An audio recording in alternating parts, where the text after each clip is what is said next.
ইরাকের বাগদাদ শহরে বড় পীর আব্দুল কাদের জিলানী জন্মগ্রহণ করেছিলেন। সম্ভ্রান্ত একটি মুসলিম পরিবারে। বড় পীর আব্দুল কাদের জিলানীর পিতাও ছিল একজন বুজুর্গ ব্যক্তি। বাগদাদ শহরে একজন মহিলা ছিল যার কোনোই পুত্র সন্তান ছিল না। একে একে তার 7 জন কন্যা সন্তান জন্মগ্রহণ করেছিল। তাই সে মানসিকভাবে ভেঙে পড়েছিল এবং অনেক দুঃখী ছিল। তার স্বামীও তাকে একটু বাঁকা নজরে দেখত। একদিন সে বাড়ির সামনে মন খারাপ করে দাঁড়িয়েছিল।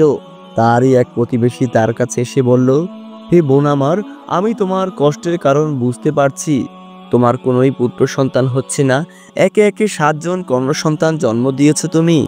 এই বাগদাদ শহরে একজন বুজুর্গ ব্যক্তি রয়েছে, তুমি তার কাছে যেতে পারো।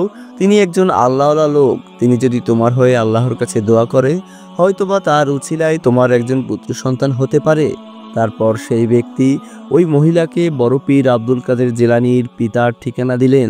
তার ঠিকানা অনুযায়ী সে বড় পীর আব্দুল কাদের জিলানীর পিতার বাড়ির উদ্দেশ্যে রওনা হলেন। পথে দাঁড়িয়ে তিনি ভাবলেন, তিনি একজন বুজুর্গের বাড়িতে যাচ্ছেন, তার কাছে কি নিয়ে যাবেন। তারপর সে কিছু ফলমূল নিয়ে বড় পীর আব্দুল কাদের জিলানীর বাড়ির উদ্দেশ্যে রওনা করলেন। বড় পীর আব্দুল কাদের জিলানীর বাড়ির ভিতরে ঢুকে সে আব্দুল কাদের জিলানীর পিতাকে সালাম দিয়ে বললেন, হে বাবা, আমার একে একে 7 জন কন্যা সন্তান হয়েছে। আমি রব্বুল আলমিনের কাছে কেঁদে কেঁদে অনেক দোয়া করেছি পুত্র সন্তানের জন্য, কিন্তু রব্বুল আলমিন আমাকে দেয়নি। আপনি আল্লাহর একজন বুজুর্গ লোক, আমার জন্য যদি আপনি দোয়া করেন, হয়তোবা আমার একজন পুত্র সন্তান হতে পারে। এই সকল কাহিনী শিশু বয়সে বড় পীর আব্দুল কাদের জিলানী স্বচক্ষে দেখছিলেন। তিনি অনুধাবন করছিলেন এবং স্বচক্ষে দেখছিলেন যে তার পিতা এই মহিলাকে কি কথা দেয়। তারপর বড় পীর আব্দুল কাদের জিলানীর পিতা ওই মহিলাকে বললেন, ঠিক আছে, আমি আল্লাহর কাছে দোয়া করব, ইনশাল্লাহ নিশ্চয়ই তোমার পুত্র সন্তান হবে। এ কথা শুনে ওই মহিলা অনেক খুশি হলো। অনেক আশা বুকে সঞ্চার করে সে বাড়িতে চলে গেল। তার কিছুদিন পরে তার একজন সন্তান হলো, কিন্তু তার কাছে হতাশার খবর হলো এবারও তার কন্যা সন্তান হয়েছে। একে একে সে 8 জন কন্যা সন্তানের মা। কিন্তু তার মন অনেক খারাপ হলো, কারণ বড় পীর আব্দুল কাদের জিলানীর পিতা তাকে কথা দিয়েছিল সে আল্লাহর কাছে দোয়া করবে, তার কন্যা সন্তান হবে না, পুত্র সন্তান হবে। তারপর সে মন খারাপ করে আবারও বড় পীর আব্দুল কাদের জিলানীর পিতার বাড়ির উদ্দেশ্যে রওনা করলেন। সে যখন মাঠের ভিতর থেকে যাচ্ছিলেন, সেখানে শিশু বড় পীর আব্দুল কাদের জিলানী বন্ধুদের সাথে খেলা করছিল। ওই মহিলাকে বিষণ্ণ অবস্থায় দেখে বড় পীর আব্দুল কাদের জিলানী বললেন, হে মা, আপনি কোথায় যাচ্ছেন? ওই মহিলা বলল, আমি তোমার পিতার কাছে যাচ্ছি। বড় পীর আব্দুল কাদের জিলানী বলল, কেন আপনি আমার পিতার কাছে যাচ্ছেন, আর আপনাকে কেন বিষণ্ণ দেখাচ্ছে? তখন ওই মহিলা বললেন, কিছুদিন আগে তোমার পিতা আমাকে কথা দিয়েছিল সে আল্লাহর কাছে দোয়া করলে হয়তোবা এবার আমার একজন পুত্র সন্তান হবে, কিন্তু এবারও আমার কন্যা সন্তান হয়েছে। বড় পীর আব্দুল কাদের জিলানী বললেন, আপনি তো আমার পিতাকে উপহার দিয়েছিলেন ফলমূল, তাহলে সেই ফলমূল গিয়ে তার কাছ থেকে ফেরত নিয়ে আসুন, কারণ আপনার তো কন্যা সন্তান হয়েছে, পুত্র সন্তান হয়নি, তাহলে আপনার উপহার রাখারও তার কোনো অধিকার নেই। ওই মহিলা আব্দুল কাদের জিলানীর কথা শুনে অবাক হইলেন।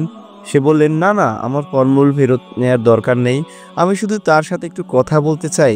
তারপর বড় পীর আব্দুল কাদের জিলানী বললেন, আপনি আমার সাথে আসুন। তারপর বড় পীর আব্দুল কাদের জিলানী তার পিতাকে বললেন, হে আমার পিতা, বেয়াদবি ক্ষমা করবেন। আপনি এই মহিলার কাছ থেকে অনেক ফলমূল রেখেছেন, কিন্তু তার এবারও কোনো পুত্র সন্তান হয়নি, কন্যা সন্তান হয়েছে।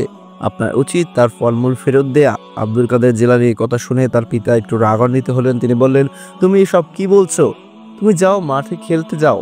হ্যাঁ আমার পিতা, আপনার উচিত হবে তার উপহার ফেরত দিয়ে দেওয়া। তারপর রাগান্বিতভাবে বড় পীর আব্দুল কাদের জিলানীর পিতা বড় পীর আব্দুল কাদের জিলানীকে একটি চড় দিলেন। আব্দুল কাদের জিলানী বললেন, হে আমার পিতা, আপনি আমাকে আঘাত করেছেন, আমি একটুও কষ্ট পাইনি, কিন্তু আপনি জানেন কি, কিছুদিন আগে এই মায়ের যে একজন সন্তান হয়েছে, কন্যা সন্তান, আমাকে আঘাত করায় সেই কন্যা সন্তান ইতিমধ্যে ছেলে সন্তানে পরিণত হয়ে গিয়েছে। বড় পীর আব্দুল কাদের জিলানীর এই কথা শুনে তার পিতা আরো রাগান্বিত হয়, তাকে আরেকটি চড় দিল। শিশু বড় পীর আব্দুল কাদের জিলানী এবার তার পিতাকে বলল, হে আমার পিতা, আপনি আমাকে আবারও আঘাত করেছেন। এই মায়ের যে 7 জন কন্যা সন্তান ছিল, ইতিমধ্যে তারাও পুরুষে পরিণত হয়ে গিয়েছে। আপনি যদি আমাকে আবারও আঘাত করেন, এই বাগদাদ শহরে যত কন্যা সন্তান রয়েছে সবাই পুরুষ সন্তানে পরিণত হয়ে যাবে।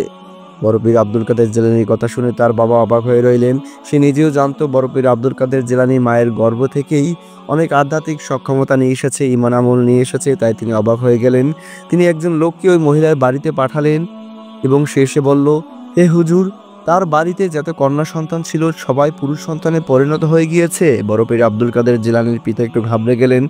সে স্নেহ করে বড় পীর আব্দুল কাদের জিলানীকে তার কাছে ডাকলেন। সে বললেন, হে আমার শিশুপুত্র, আমি ভুল ছিলাম, আমার ভুল হয়েছে। কন্যা সন্তান পুত্র সন্তান সবকিছু আল্লাহ দিয়ে থাকেন, আমার অবশ্যই উচিত ছিল তার উপহার ফেরত দেয়া। তুমি আমার চোখ খুলে দিয়েছো শিশুপুত্র বড় পীর আব্দুল কাদের জিলানী।